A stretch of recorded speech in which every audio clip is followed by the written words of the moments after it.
This is KOIN Local 6 News at 4. And at 4:30 on this very sad day across America, thanks for being with us. I'm Jeff Gianola. And I'm Jenny Hansen. We are closely following new developments in the Connecticut school shooting. We know that 20 children are among the dead, as is the gunman and at least 6 other adults. This all happened in Newtown, Connecticut, in the southwestern part of the state. Ryan Walsh from our sister station joins us live from the scene now. And Ryan, I know in your career as a reporter, this is the saddest, most horrifying story I know that you've ever covered. What is the mood tonight in Newtown?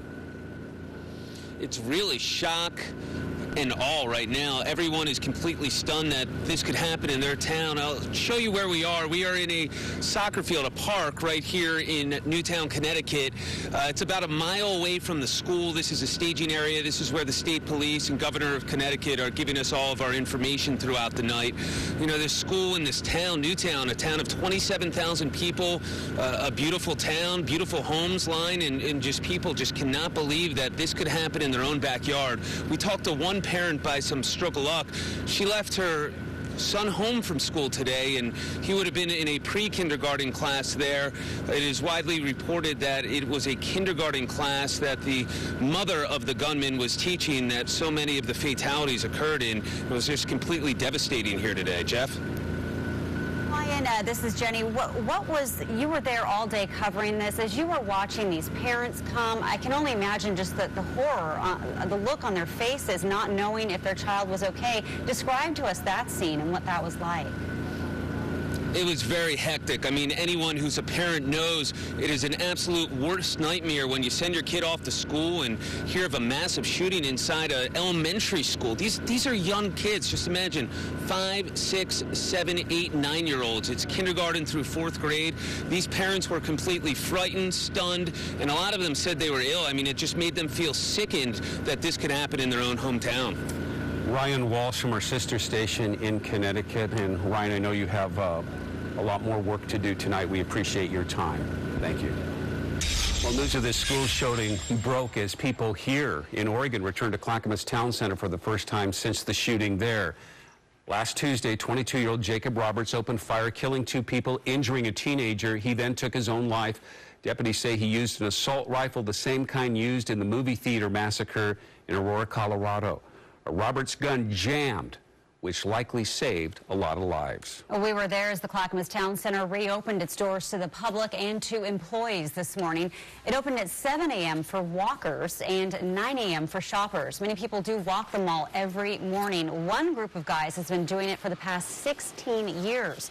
They say they didn't know how they would feel to walk through again, knowing what happened here.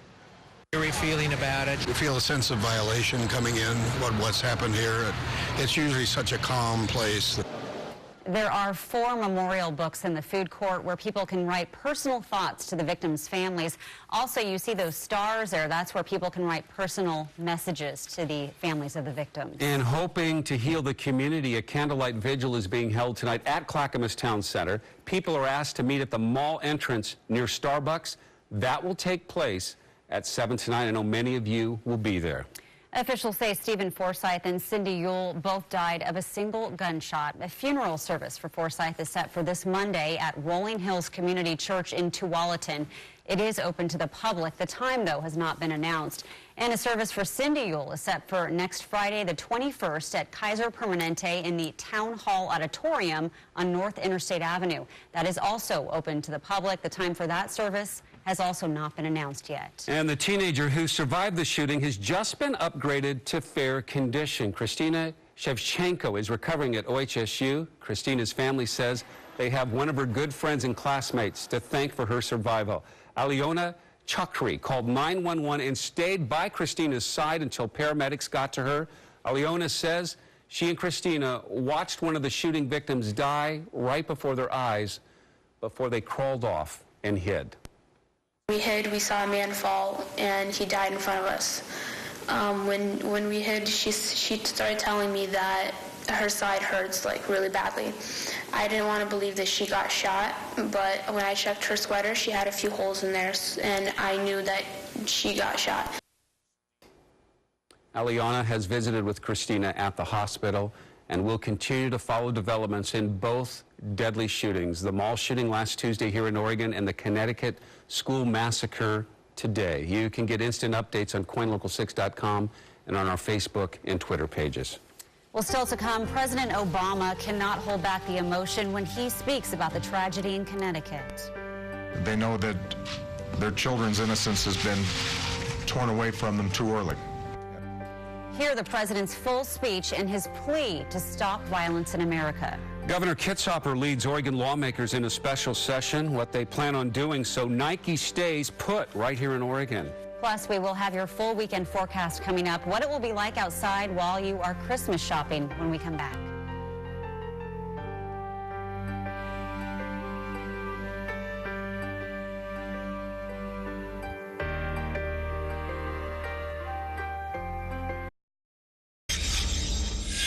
We heard like lots of bangs, and we thought that it was the custodian knocking stuff down. When somebody yelled, "Get to a safe place," so we went to the closet in the gym, and we sat there for a little while.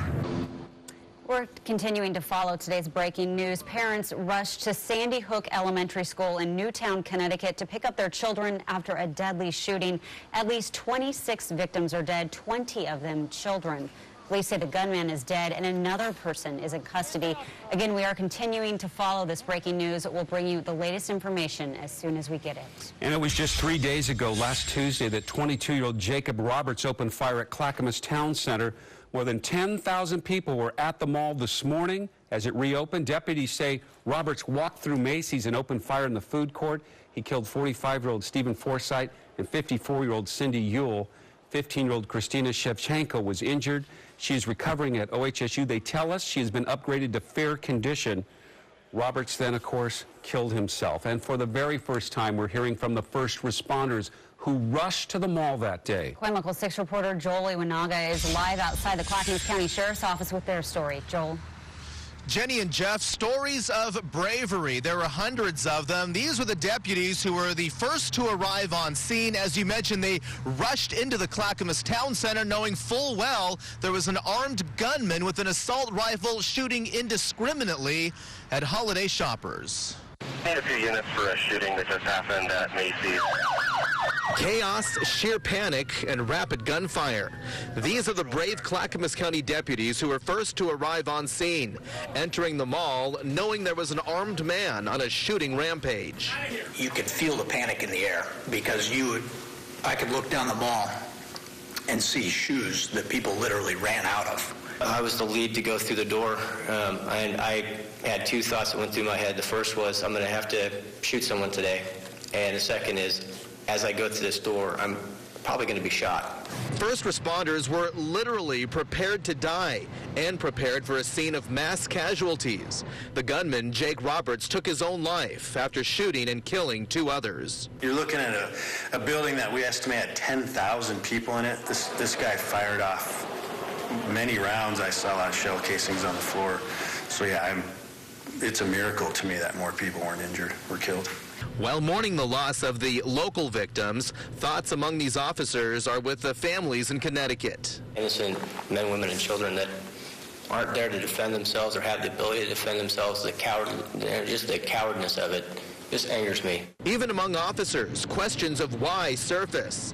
Violence taking a toll here in Oregon and across the country that has these deputies reflecting on their own loved ones. My wife, my kids, my parents and friends that were all calling me concerned about it, So what we do impacts a lot more folks than just us. Another act of bravery, because those food court workers left in a panic, many of the stoves and the ovens were left on. At one point, there was smoke filling the Clackamas Town Center. Deputies rushed downstairs, and they turned off those stoves, pulled out the pretzels, likely preventing a pretty large fire. Reporting for you live here in Clackamas, I'm Joel Iwanaga. Coin Local 6, Jeff and Jenny, back to you. Amazing stories of bravery. Okay, thanks, Joel. Well, for the first time since the shooting, Coin Local 6 sat down with Clackamas County Sheriff Craig Roberts. He is overcome with the acts of bravery among his men and women Tuesday afternoon. His first deputy who stepped foot in the mall says he was literally prepared to die in the line of fire. The sheriff tells us his thoughts today are with the families in Connecticut who are grieving the loss of loved ones. For us here at home, we have to pay attention to what's going on around the country. Plan for if that happened here. I mean, I hope and pray it never happens here, but the fact of the matter is that it is occurring and that we need to make sure that if it ever does happen here, we're as well prepared as possible. The sheriff also took time to thank the many other law enforcement agencies that came to help. He believes officer training likely prevented further casualties. Well, as we've been telling you this morning, Clackamas Town Center reopened to customers less than 72 hours after the shooting there. Our Chad Carter was there and shows us that while the mood was quiet, it was clear everyone wanted to be there to show support and help heal. One by one, promptly at 9 a.m., gates and doors throughout Clackamas Town Center unlatched their locks and opened for business for the first time since Tuesday's shooting. And there was no shortage of shoppers, many saying they weren't giving it to fear, wanting to be on hand as a symbol of their support. I enjoyed seeing all the cars filling the parking lot. Just a moment to take that in and see people showing up this morning. For Brian Palmer, the reopening was a call to action. He says close friends were working just feet away from where the gunshots rang out Tuesday. And after spending his youth at Clackamas Town Center, it was important for him to show his son the importance of rallying around your community. I made a conscious effort to say that, you know what, we're going to go back to the mall when it opens up, just to show our support to the people that were here. And while much of the mall looked and felt the same, today's opening was a little different. Security was tight, visible at just about every turn. The mood was somber but strong. And over again, shoppers said they were finding support in numbers and sharing the healing with others. It's been nice to chat with some of the employees that are working and just show them our support and let them know that we're praying for them and that we are, just supportive. And as the holiday shopping season continues, the love and support from the extended community will no doubt continue to flow in the days and weeks to come. I'll bring my wife and my 2 other children. We'll come back and show our support. Reporting for you, Chad Carter, Coin Local 6.